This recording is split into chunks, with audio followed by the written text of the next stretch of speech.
church don't start opening up banks, then don't call it a church, call it a devil's den. But you don't take black people's money and give it to white banks so they can give it to white developers to push black people on the street. But you're telling me grandma been donating to the church fund for 50 years. Grandma is a retired teacher. Grandma bought her home 30 years ago. But grandma cannot afford the increase in property tax. And let alone, grandma was forced to sell her house or it was taken back by the city for failure to pay taxes. And guess who was responsible for grandma being priced out her own home, her own church, and her own money that was given to the white developer to put her on the street? Let's talk about this. Let's talk about it. Now, I know some people have problems with Umar Johnson, and especially with him collecting money to open up his school. That's not what we're talking about here, though. That's not what we're talking about.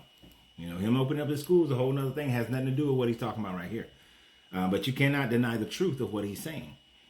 And I know some people are going through comments, because even on the comments of that video, they were talking about whether a church is a 501c3.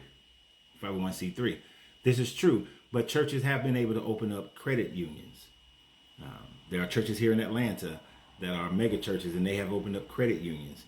But the question is, are they giving favorable attention to those who put money in that in that credit union?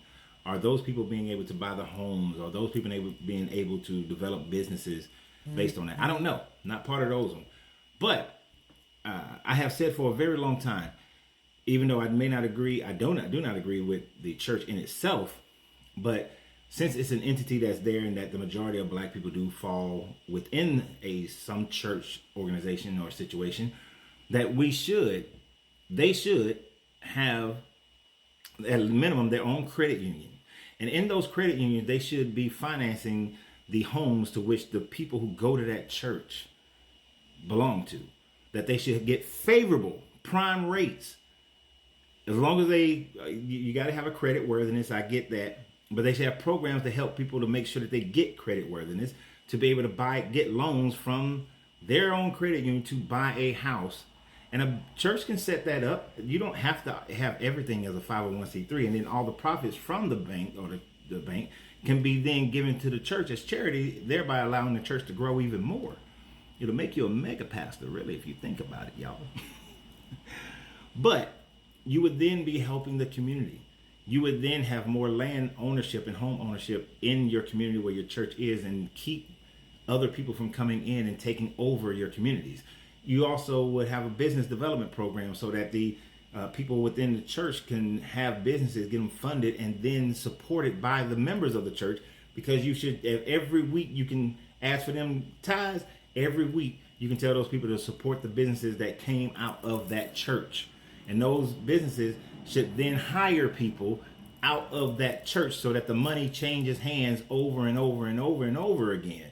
That's how you build a community, how you build a society that then takes care of their community, takes care of the schools, that those politicians can't just placate, but they actually got to do some freaking work for those people. That's how you build it. But instead, we want to keep it where it's just donations and it's all manna from heaven and that bullshit. But that's why communities where there are black churches continue to fail, continue to lose value, because we're not helping ourselves with the finances that we already have, and then growing those finances so that it is a benefit to ourselves. And I don't want to hear shit about if we do it, they're going to come and burn it down. They can't do that shit no more. This ain't 1920.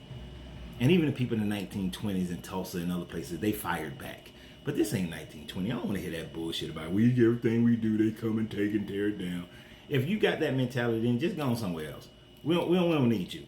You already lost. You already not lost about it. We don't even need you. You take that dumb shit on somewhere else. If you ain't in it to win it, then get on somewhere. I would never belong to a church. But if a church was to start something like that, and they actually gave favorable rates and focused on their people, I would put my money in that church's credit union.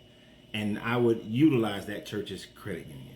It is the same way that for the military, we have Navy Federal and Air Force Federal, Penn Fed, all those federal those banks, those credit unions that are dedicated to help veterans. It is the exact same process. And if the military can do it, if other groups, ethnic groups can do it, why can't black people? The only reason we can't do it is because we just won't do it.